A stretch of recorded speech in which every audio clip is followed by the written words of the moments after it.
Bonsoir. À la une de l'actualité, la Cour de cassation condamne Kabound à 7 ans de servitude pénale.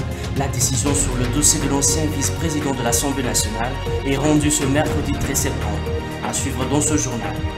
Arrivé ce mercredi 13 septembre à Kikouit dans les Grands Bandundu, de l'opposant congolais Moïse Katumbi, toujours en tournée politique.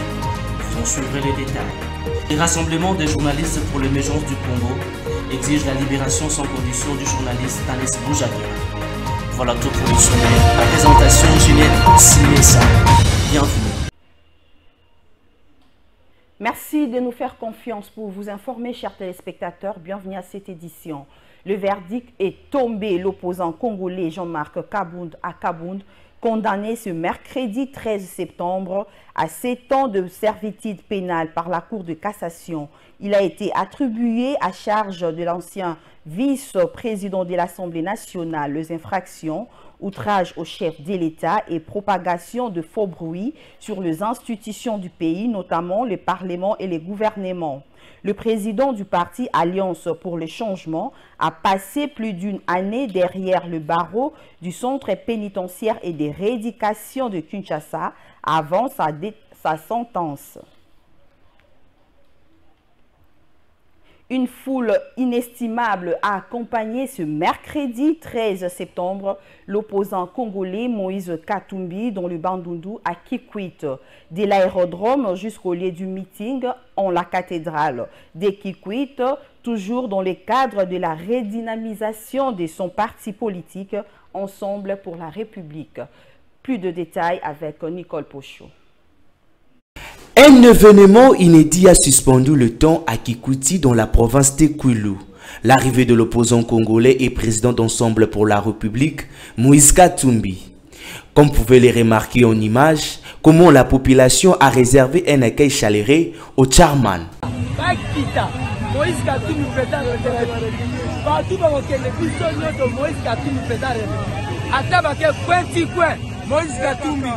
Ata wapi Bandundu mubimba Moïse Katumbi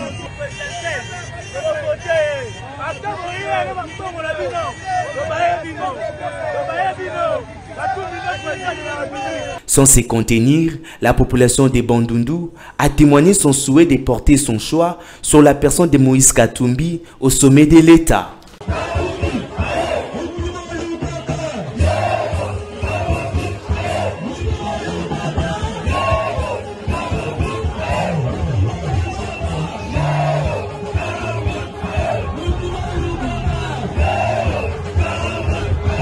Moïse Katumbi a salué l'engouement lui réservé par la population de ces coins du pays.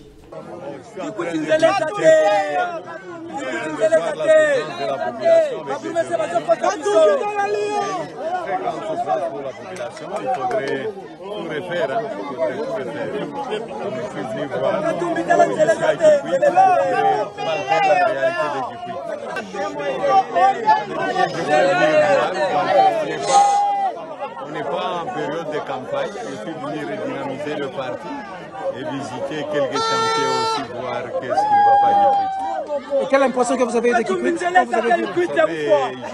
remercier la population de Kikouit d'abord. Malgré la pluie, ils ont bravé la pluie. Et on est à Kikouit, on va continuer à visiter d'autres chantiers, voir aussi d'autres problèmes de Kikouit. Toujours à Kikouiti, après le meeting, Moïse Katumbi a visité le quartier Kazombi, menacé d'être rayé de la carte à cause des érosions.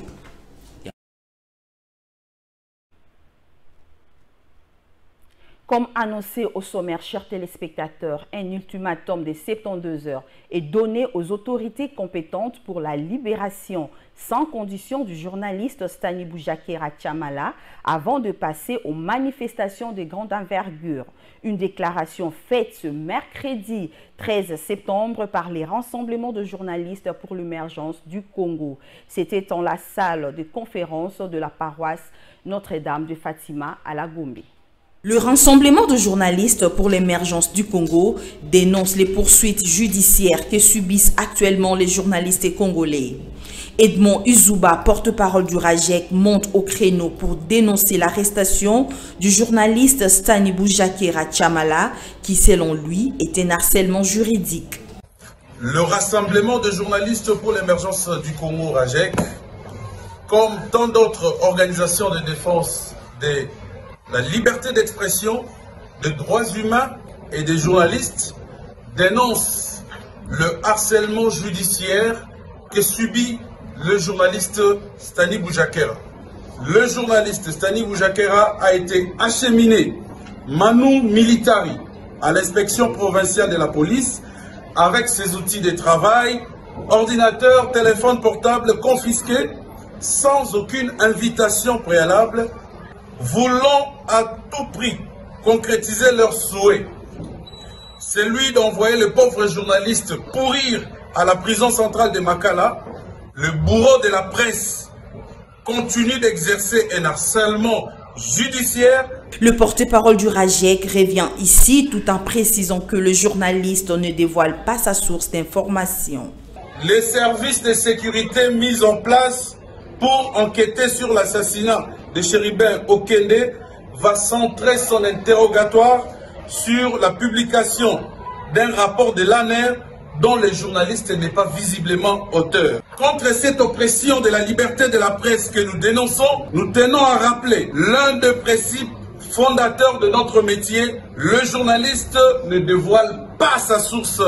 Le Rassemblement de journalistes pour l'émergence du Congo, au travers son porte-parole Edmond Izouba, demande aux autorités compétentes de libérer Stani Boujakera et lance également un appel aux organismes de défense des droits de l'homme, de la liberté de la presse, nationaux et internationaux, de maintenir la pression. Nous demandons aux autorités compétentes de lui laisser travailler libre et en toute sécurité et de prendre toutes les mesures nécessaires pour améliorer cet état qui devient de plus en plus désastreux de la liberté de la presse. Pour rappel, le journaliste Stani Boujakera Chamala a été interpellé par les services de sécurité le 8 septembre dernier à l'aéroport international de Njili aux alentours des 21 h pendant qu'il comptait se rendre à Lubumbashi.